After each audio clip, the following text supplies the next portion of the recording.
Tangkap saya, Pak. Tolong tangkap saya, Pak. Tangkap saya.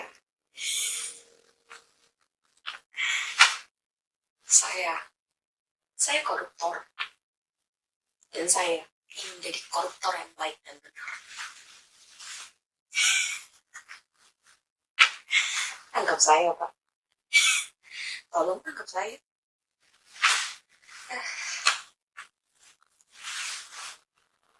Saya ingin menunjukkan kepada koruptor yang lain di luar sana. Tak baik bersembunyi. Lebih baik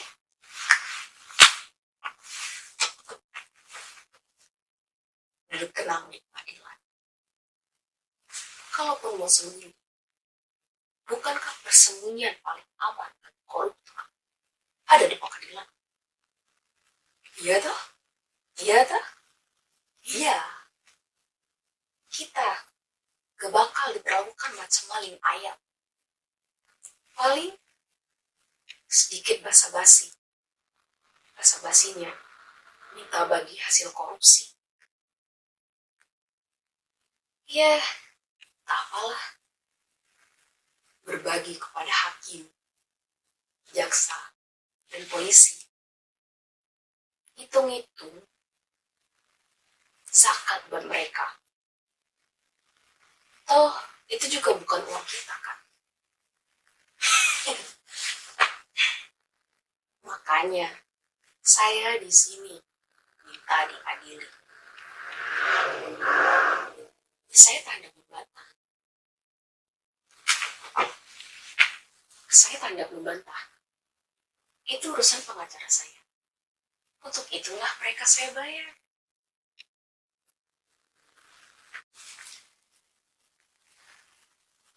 Saya di sini ingin meluruskan anggapan yang keliru yang menyatakan koruptor macam saya tak lebih sebagai benalu bangsa yang tak berguna. Koruptor macam saya jelas aset bangsa. Kami yang menggerakkan roda perekonomian. Dengan korupsi, uang jadi terdistribusi. Terjadi pemerataan, seperti pembangunan. Koruptor ada di bidang manapun.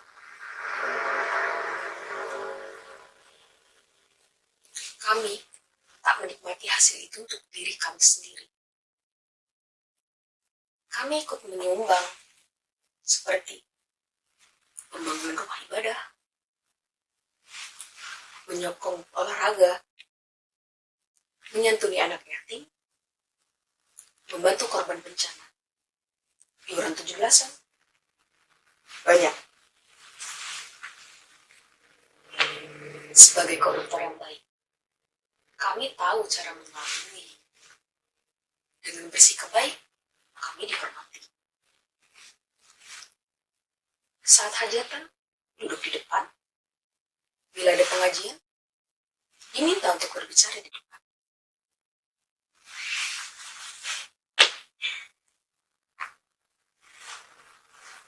Hah?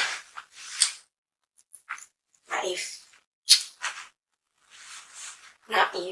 bila para mahasiswa di luar sana berdemo menuntut koruptor dipenjarakan. Nanti ya, pusing harus bikin banyak penjara. Percaya deh sama saya, memenjarakan koruptor jauh lebih tinggi biayanya ketimbang apa ya?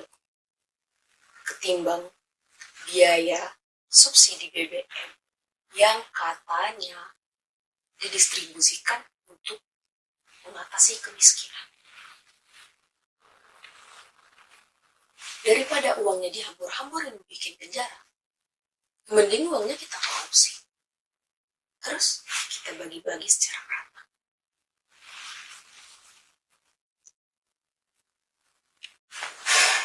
Itu namanya korupsi yang adil dan beradab sesuai Pancasila. Atau lebih trendy. Itulah prinsip demokrasi dalam korupsi.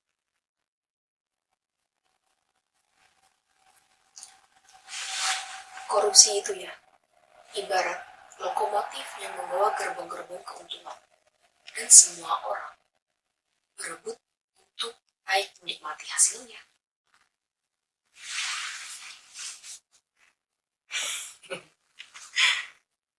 Makanya, dengan memenjarakan koruptor, sama saja menggulingkan demokrasi. Nah, itu berbahaya. Bisa memicu keonaran para demonstran bayaran. Sebagai koruptor yang baik, saya tak mau itu terjadi. Saya koruptor, cinta damai.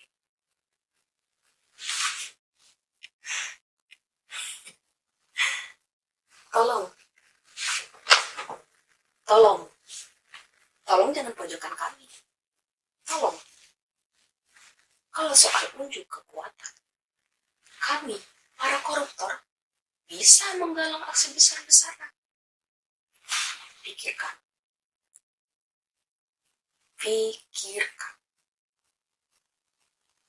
Jika koruptor di negeri ini melakukan mogok 1 hari saja, semua akan kesulitan. Dari kantor kelurahan sampai istana negara, pasti mendadak sepi. Pelayanan publik terhenti. Pabrik berhenti berproduksi. Birokrasi macet. Apalagi? Departemen pasti kosong. Jangankan mau ngurusin surat atau bikin KTP, WC umum saja gak ada yang ngurusin.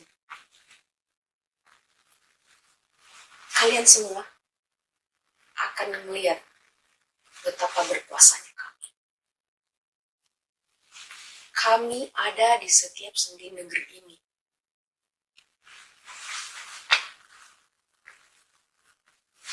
Bagaimana kalian menghentikannya? Bagaimana cara kalian menghentikannya? Sama saja. Kalian mengamputasi tubuh sendiri.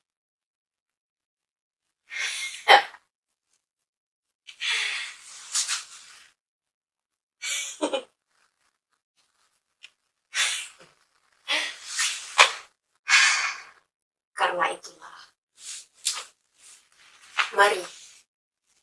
mari kita berdamai, hidup rukun.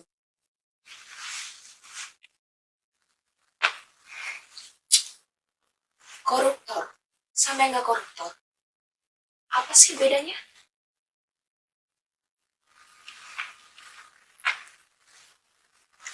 Emma Ainun Najib bilang, kesalahan hanyalah kebenaran yang tertunda. Jadi, yang bukan koruptor pun hanya masalah kesempatan yang tertunda.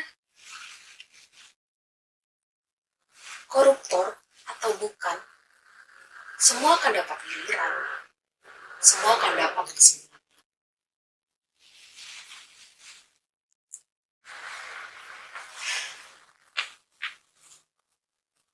Sekarang, marilah kita belajar menerima kenyataan bahwa korupsi sudah menjadi bagian dari perekonomian kita.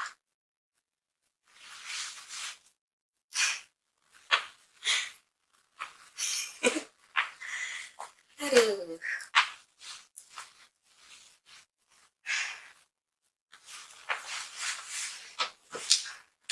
Gini, saya tak malu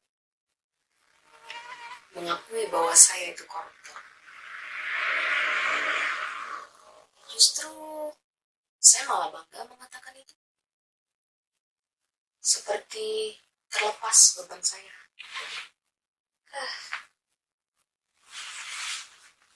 Relax aja gitu. Dan saya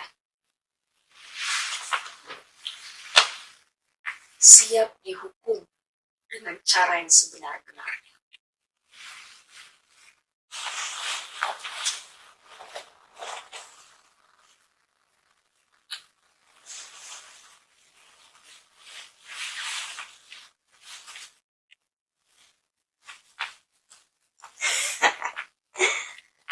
Ah,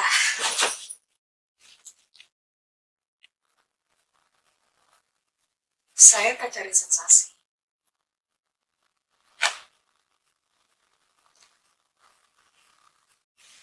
Saya justru ingin memberikan teladan kepada koruptor-koruptor lainnya.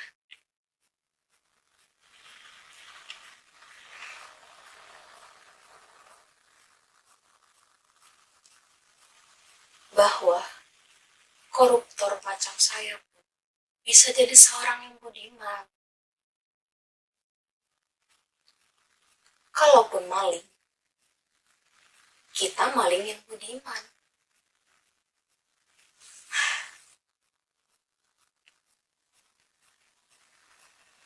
Wahai para koruptor yang beriman, marilah kita tingkatkan amal dan takwa untuk membangun negeri ini.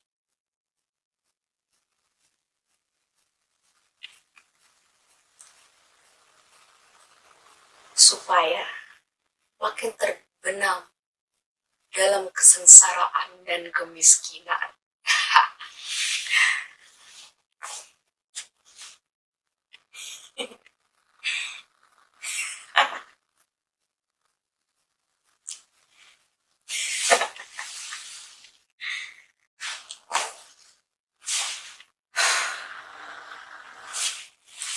Ini negeri seolah-olah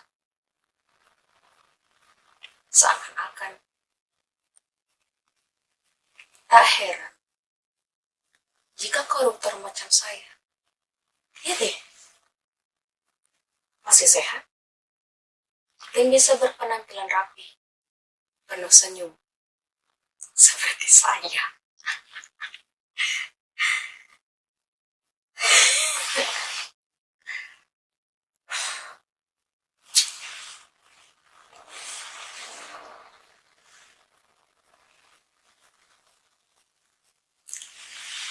Marilah, mulai saat ini, kita lebih menghargai koruptor sebagai pahlawan tanpa tanda jasa yang banyak uang.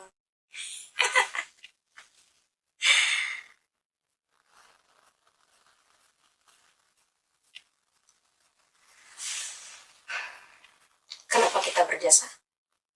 Karena koruptor mempercepat pembusukan sampah di negeri ini.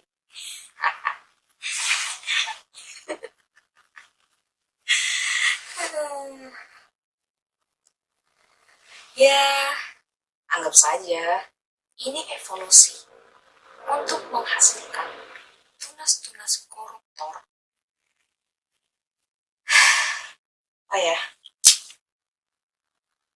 nah, tunas-tunas koruptor yang lebih bertanggung jawab terhadap aset bangsa.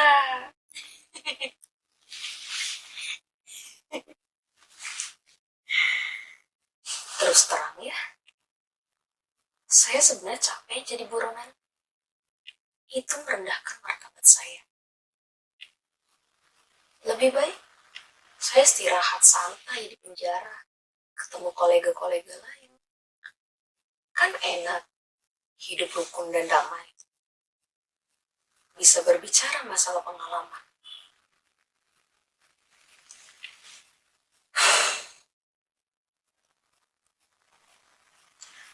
Lihat saya, masih tetap sehat. Ya, walaupun agak kurang waras. Aduh.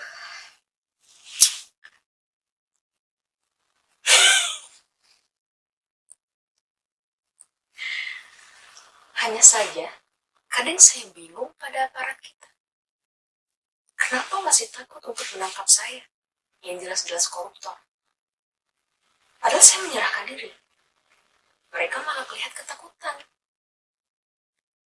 Apa jangan-jangan mereka sependapat kalau koruptor macam saya? Ya jelas, aset bangsa yang perlu dilindungi.